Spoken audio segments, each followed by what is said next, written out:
और जैसे कि हम बात कर रहे हैं कि फ्लावर मिल्स ने विद होल्डिंग टैक्स आयद करने के खिलाफ कल से हड़ताल का ऐलान कर दिया है। ऐसे में टैक्स से आटे की कीमत में भी भारी इजाफा हो जाएगा। इसी हवाले से बात करेंगे। कराची से हमें हमारे नुमाइंदे ज्वाइन करें, कफील अहमद। कफील, बताइएगा ये जो आटा मिल्स मालिकान हैं उनकी जानिब से क्या बताया जा रहा है?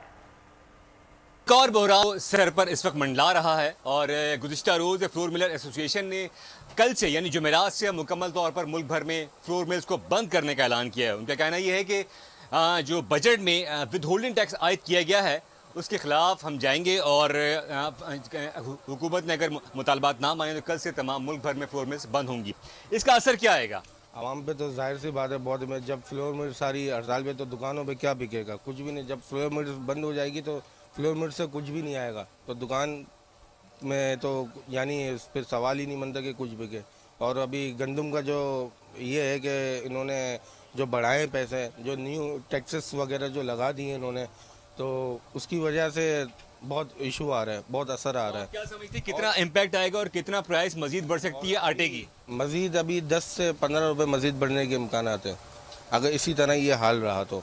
यकीनन ये एक बड़ा बहरान होगा अगर हुकूमत ने फौरी तौर पर संजीदा इक़दाम ना किए तो पाकिस्तान इस हवाले से आगाह कर रहे थे आप, बेहद शुक्रिया। सब्सक्राइब करें और बेल दबाएं ताकि कोई खबर रह न जाए।